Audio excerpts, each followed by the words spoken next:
Vic Lloyd, his stepson Jim Plummer, and son Brian have been commercially fishing, scuba diving, and spearfishing for over 20 years.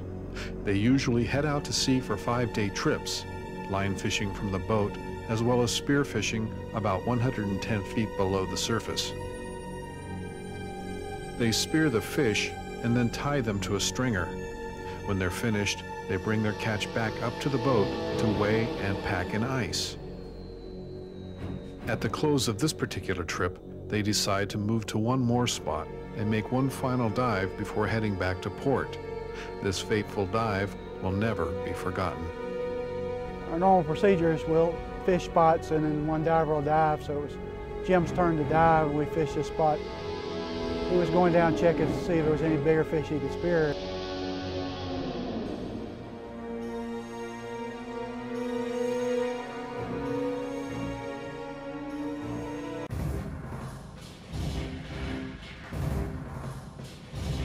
He wasn't down like 3 or 4 minutes, we heard a shot. You know, almost instantly he was on the surface yelling. He said he'd been shark bit. He was bleeding bad. We couldn't get his shoulder to stop bleeding. So we knew we had to do something quicker than coming in here at 10 knots an hour. 458, this is Remain Pro Roger. Be advised, a report of a shark attack approximately 31 nautical miles east of the St. John Seabuoy. Request you divert at this time, over. At the same time that we responded with the 41, the group launched a helicopter from Station Savannah, because 31 nautical miles offshore, a helo can get back to Jacksonville a lot quicker than the boat can. Once we got offshore, we called up the boat, and I was talking to the master, seeing if there was any way that they could get some vital signs for us. He said the guy was stable, but that he did have a flesh missing from his back. All you could do was put steady pressure on it, because the shark grabbed him.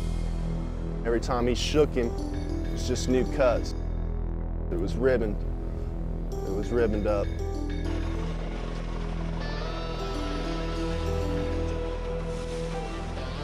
We arrived on scene the same time as the helo did.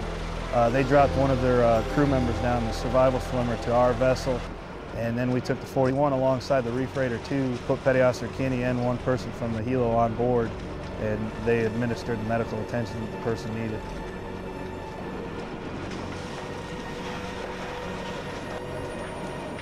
He had a good 6-inch laceration to his upper left arm and about a 12-inch laceration in a half-moon shape, you know, a typical bite mark along his back shoulder blade. Probably his shoulder blade stopped the teeth puncturing maybe the back of his lungs. With the type wound that he had, we determined to put on a battle dressing, which is a gauze with a cloth backing, and it has straps already attached to it so it can be secured tightly to the wound.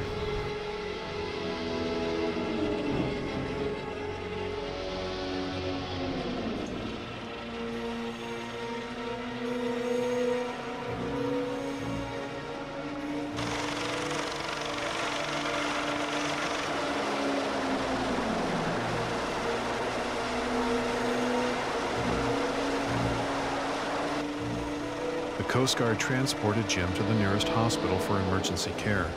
It took over 400 stitches to reconstruct his shoulder, with the doctor sewing 2 hours a day for 3 days.